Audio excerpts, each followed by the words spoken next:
Fantastic Beasts: The Secrets of Dumbledore. This is the spoiler review. I have a review up on my blog, soundedbettermyhead.com.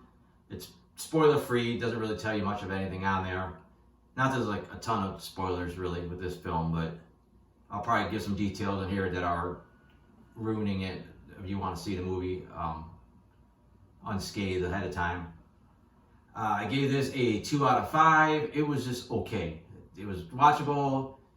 It got to a point where I was like, okay, where's this movie going? And then I seen where it was going. I thought it was a decent concept, and then it just kind of ended a little anticlimactically. I've seen all the Harry Potter films. I've seen all the Fantastic Beasts films.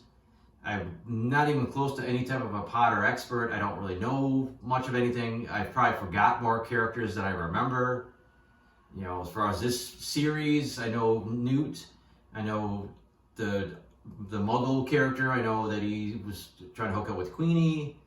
And I know that a young Dumbledore is in it and a few other characters, but I don't really remember much of anything about the films. But they do catch you up pretty quickly, surprisingly. But as far as this franchise goes, I never felt like any of the characters had that much charisma and were really that interesting. And for the most part, that carries over here as well. There's not really any new characters, and the ones that are new aren't very memorable. But like I said, the plot, it takes a weird twist because at the beginning you find this mythical creature. It seems very important because the bad guys want it, and then they get it and they kill it, and they use its blood to see the future. So that's implied that that's the importance of this creature. And then there's like a second one that they find, and the good guys get it, and it's like, you know, they're not going to kill it and use its blood for future telling. So things seem to have no real importance till way late in the film. They finally let you know, like, oh yeah, by the way, this thing kind of could pick the leader of all the wizards and will go up and sense their heart and bow to him. So you don't get that information until way late in the film. So there's this random deer-looking thing that you just don't really care about until late. We're like, okay, now this thing's important. And they said that the plot just kind of meanders for a little bit, and then they had this weird thing where they're trying to do something. Like we don't even know what they're trying to do. They're trying to kind of go up against Grindelwald, but not really. And they just kind of half-ass stop like an assassination attempt that he makes, and then they just kind of all get back. And this big elaborate plan didn't really seem to do anything except kill time.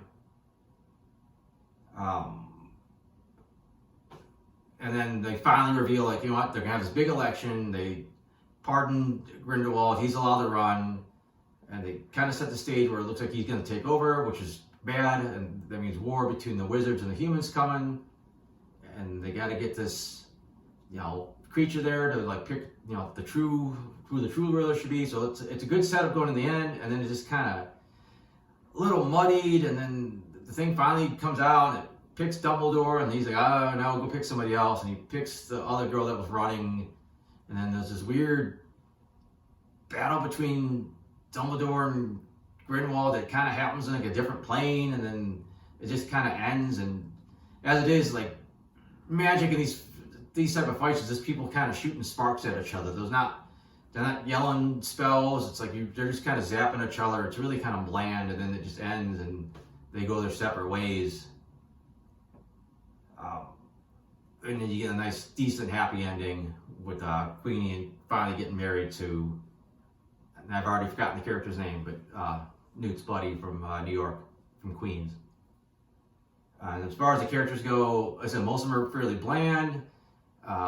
Newt, the actor that plays Newt, he does throw himself into it. He's willing to do these little goofy motions that are supposed to be calming these creatures that aren't really there. It's all CGI, so he really throws himself into it. I have to give him credit for that.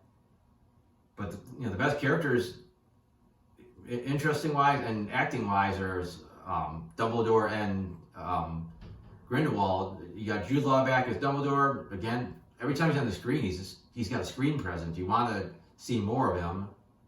And then Johnny Depp had previously played Grindelwald, and now he's replaced with Mads Mikkelsen.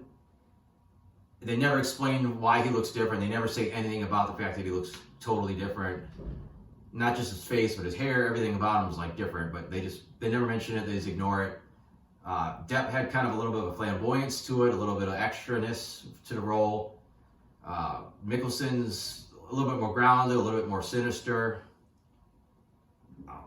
They do confirm something that's been rumored and said behind the scenes by Rowling, is that yes, Dumbledore was gay, and yes, him and Grindelwald were a thing back in the day. They kind of retcon what the previous film implied about Ezra Miller's character, Credence.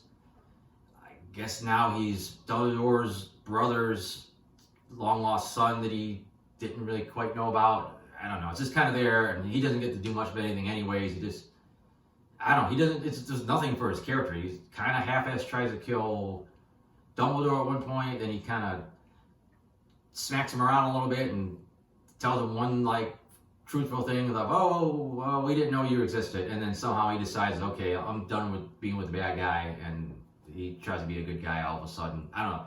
A little rush, a little just nothing to the role, to be honest. And I mentioned earlier about all the magical creatures. Obviously, it's a lot of CG. It looks good, but it looks like CG. That's fine. These are creatures that don't exist. But some of the smaller effects just look, like clothing changing from one outfit to another. There's a magical necklace thing that Dumbledore keeps around his wrist, and it moves on its own. It just looks like CG. It looks like it's you could just tell there's an animation. There's like this almost like a painted like quality to some CG, and you can just tell it's not really there. But it's still, they do a good job. They do a good job of like they're holding something like a monster or a creature. It looks like they're handling it. So they do a good job of, making it look like they're tactile with these things, which helps sell it. The buildings and Hogwarts and all that stuff, it just looks fine. It's like, it looks fine, but you're not like, that looks like that place is real and I could walk up and touch it. It just looks CG. And honestly, that's really about it. Like I said, the plot just starts off okay, then it takes a weird route that really ultimately goes nowhere, and then they finally tell you what the real deal is, and now you're on board. It all makes sense. They're trying to stop it, just not quite a ticking clock, but they're trying to stop this thing, and it just kind of fizzles out a little bit. And they said all the characters are just kind of meh. Definitely a great place to use a young Dumbledore. You got a great actor for it, and if they do another film, maybe he doesn't have to hold back as much next time because now his little necklace thing is gone and you can actually join the action. But other than that, that's about it. Like I said, there's a short but sweet non-spoiler version of this up on my blog. I also have other reviews on there. I have comic strips on there. So check that out at soundedbettermyhead.com, and thanks for watching.